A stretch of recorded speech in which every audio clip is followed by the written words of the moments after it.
Good morning, I'm Congressman Coolrick. Here's what happened this week in class.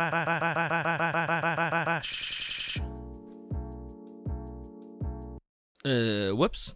Bit of a rocky start to this one. Let's try that again. I'm Coolrick. Here's what happened this week in Clash. Jokes aside, we are 1 week into the Builder Hall 2.0 update, and there are still massive issues being reported. This may just be the buggiest update ever released, at least in recent memory. Many issues have already been cleared up though. Reddit Talks Clash this Friday will dive into the content of the update, but for today, we'll just give you all the actionable items due to the bugs and a few things you may have missed. If you are still experiencing crashes, check the App Store for updates, and I'd look again come Monday and Tuesday when the team is back in the office after the weekend. Optional updates, as they're called, won't force you to download them when opening the game, so they're easy to miss. Check your base layout and select an active war base and legends base again. One of the fun glitches introduced last Monday was that starting an attack on Builder Base deselected your active layouts, meaning tons of us ended up using progress bases and legends and wars. Congrats to all 8 of you out there who took me for 40 cups that day. This issue has been fixed, but just double check that you have an active layout for some peace of mind.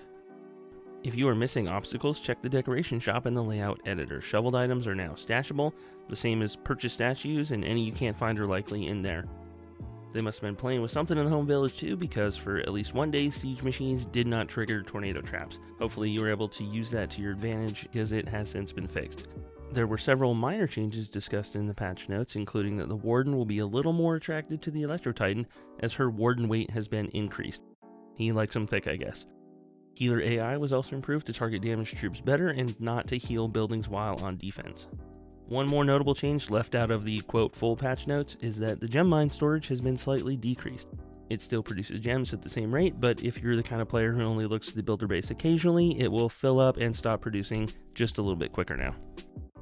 Last Sunday, Darian joined us on Reddit Talks Clash, just one episode back in your feed here if you missed it.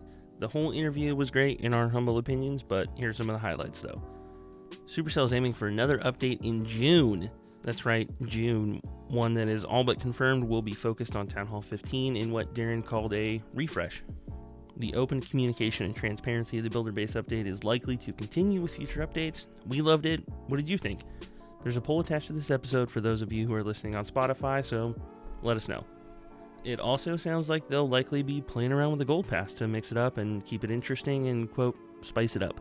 No details on that just yet, but we did ask about a Diamond Pass tier, much like Clash Royale just unveiled, and Darian told us that tiered passes weren't the way the Clash team wants to proceed.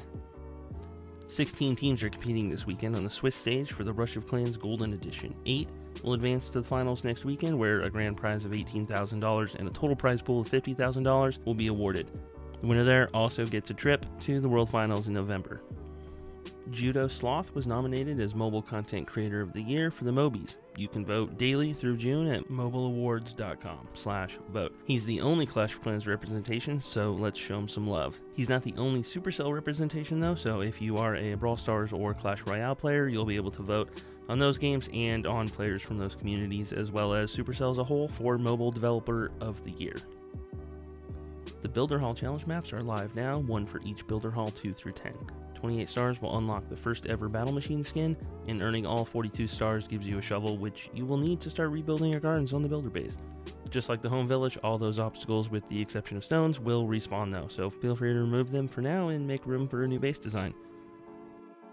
The rewards for the May Clan games were announced today, and they will feature a Dark Rune and a Book of Fighting. Finally, May's Reddit event will be announced later today and pinned on the front page. It will be a Builder Hall 10 challenge map open to BH9 and BH10 players. The players from each Builder Hall level who score the most stars and with the best overall time between the two stages will walk away with a month of Discord Nitro and a Gold Pass. Sign up for the event in our events Discord, and you can ask Spencer or any of the other coordinators your questions about the event there. That wraps up the news from this week in Clash. All relevant links are in the episode description. You can listen to Reddit Talks Clash live this weekend on the r/Clash of Clans Discord server. Opt into the RTC listener role to receive news and notifications on future episodes. Until then, Clash on.